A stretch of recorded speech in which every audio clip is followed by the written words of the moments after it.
Hello नमस्कार दोस्तों, welcome back to my YouTube channel. आप सभी का अपने यूट्यूब चैनल में बहुत बहुत स्वागत है दोस्तों। तो ये रहे आपके हिंदी के प्रश्न जो कि आपके इसी टाइम पे रोज़ मिलते हैं। ठीक है दोस्तों, आपका ज़्यादा समय ना वेस्ट करते हुए हम चलते हैं इन प्रश्नों की तरफ। तो आइए देखते हैं पहला प्रश्न क्या कह रहा है परिश्रमी में कौन सा विशेषण है। दोस्तों, परिश्रमी में कौन सा विशेषण है। चारों ऑप्शनों को आप लोग बहुत ही अच्छे से पढ़िए, उसके बाद हमें कमेंट बॉक्स में बताइए कौन सा सही होगा।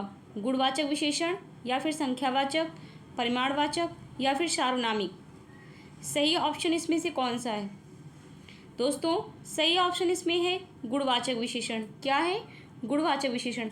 ए ऑप्शन आपका करेक्ट हो जाएगा। ठीक है, इसमें कोई भी संख्यावाची शब्द नहीं दिया हुआ है जिसके कारण हम संख्यावाचक विशेषण बता सकें। ठीक है दोस्तों, तो ये तीनों हमारे नहीं होंगे। ठीक है, ए ऑप्शन आपका सही होगा।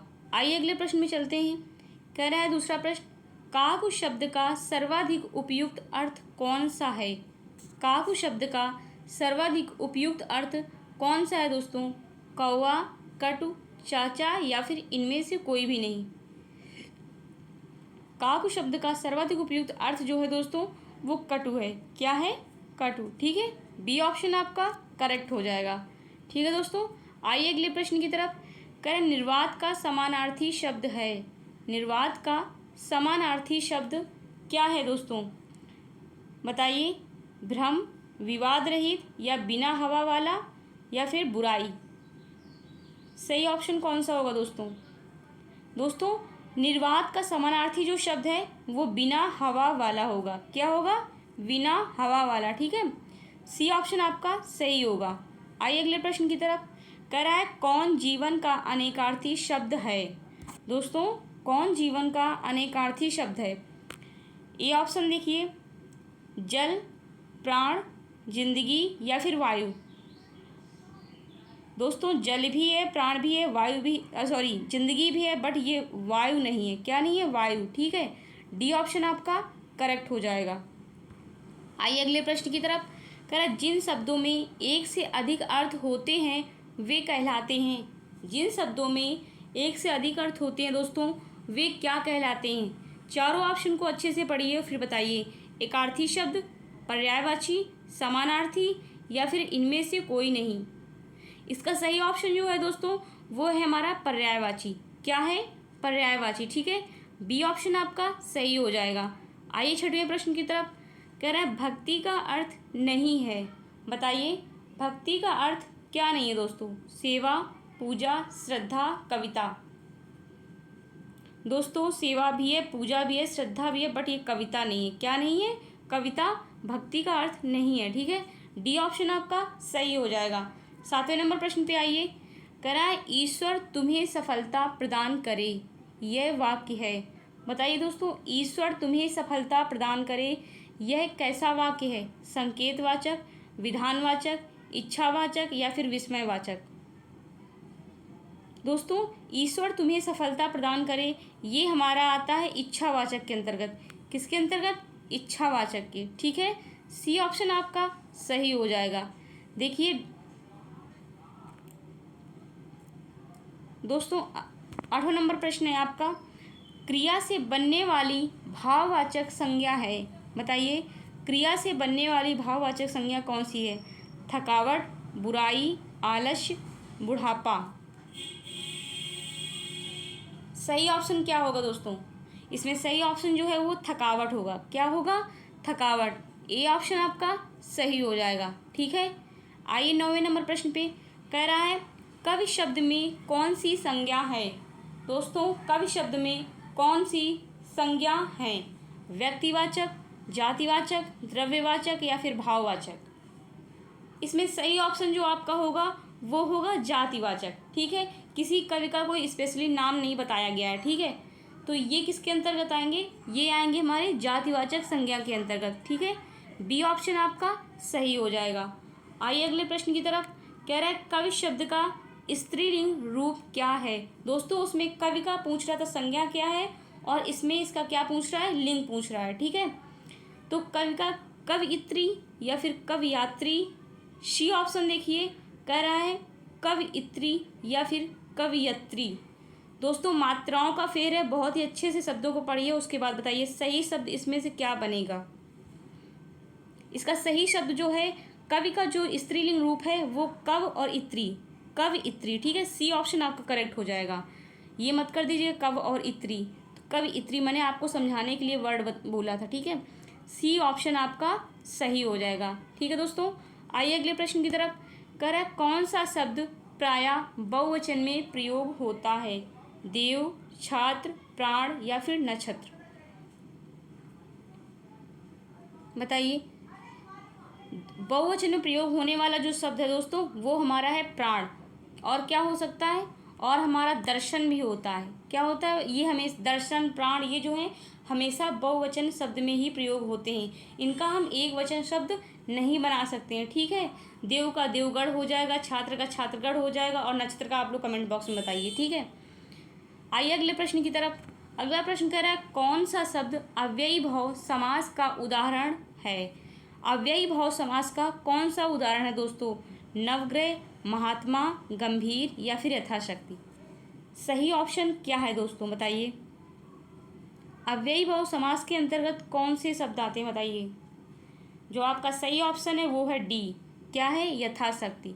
यथाशक्ति, हाथों हाथ, ये जो आपके आएंगे वो अव्ययी भाव समास के अंतर्गत आएंगे, ठीक है। आइए अगले प्रश्न की तरफ। बहुत ही जल्दी आपका प्रश्न समाप्त होने वाले दोस्तों, बहुत ही छोटी वीडियो है। द्वंद्व समास पूछ रहा है, उसमें भी समास पूछा है दोस्तों। आपका जो अगला प्रश्न है इसमें भी समास ही पूछ रहा है। क्या पूछ रहा है, समास। कौन सा समास पूछ रहा है, द्वंद्व समास। द्वंद्व समास है, बताइए। लंबोदर, लंबा है जिसका उदर, ये बहुब्रीहि समास के अंतर्गत आ जाएगा। अंधकूप, नर नारी, शरणागत, तो ये किसके अंतर्गत आएंगे दोस्तों। जो द्वंद्व समास है वो हमारा नर और नारी, नर नारी, ठीक है। सी ऑप्शन आपका सही हो जाएगा, ठीक है दोस्तों। आइए अगले प्रश्न की तरफ। कह रहा मैथिली शरण गुप्त ने, देखिए, कह रहा मैथिली शरण गुप्त ने नहीं लिखा है। बताइए मैथिली शरण गुप्त ने क्या नहीं लिखा है। इन चारों ऑप्शनों को बहुत ही अच्छे से पढ़िए और फिर बताइए। साकेत, कामायनी, जयद्रथ, जयद्रथवध, यशोधरा। मैथिली शरण गुप्त ने क्या नहीं लिखा है बताइए आप लोग।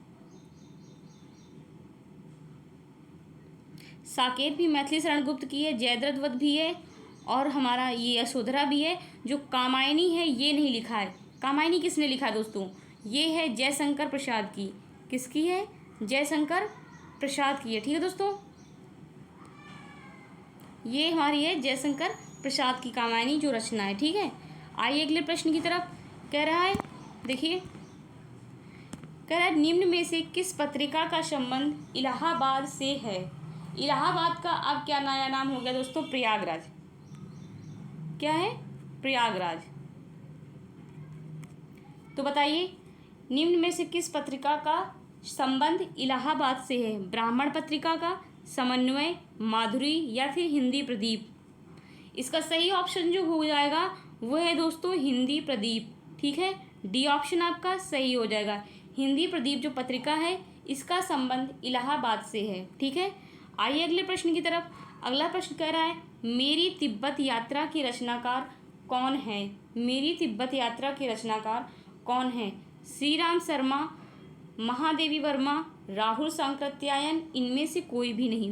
बताइए मेरी तिब्बत यात्रा के रचनाकार कौन है दोस्तों।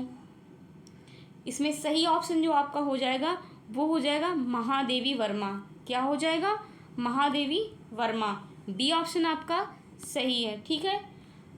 अगर मैं पूछूं महादेवी वर्मा का जो यामा है, यामा रचना जो है किस सन में मिला था, इसका सन आप लोग हमें कमेंट बॉक्स में बताना, ठीक है।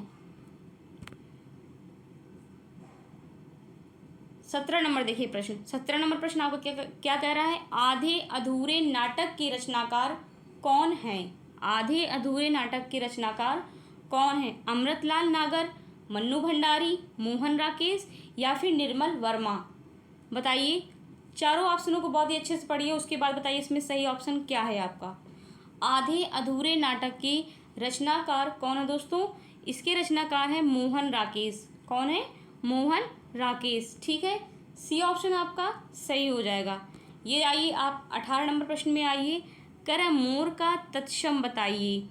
मोर का तत्सम क्या होगा? मयूर, मऊर या फिर मोयूर, और डी ऑप्शन कह रहा है मऊर।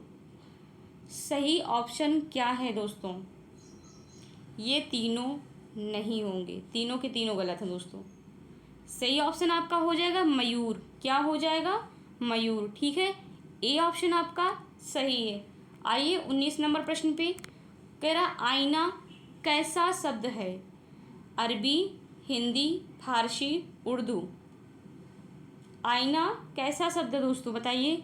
जो आईना शब्द है वो हमारा हिंदी है। कैसा शब्द है? हिंदी शब्द है। ठीक है, बी ऑप्शन आपका सही हो जाएगा। ठीक है दोस्तों, आइए अगले प्रश्न की तरफ। ये रहा आपकी वीडियो का आखिरी सवाल, उसके बाद आपकी वीडियो समाप्त हुई। ठीक है, देखिए कह रहा है खिड़की। इसमें भी पूछ रहा है खिड़की कैसा शब्द है? उर्दू, देशज, फारसी या फिर इनमें से कोई नहीं।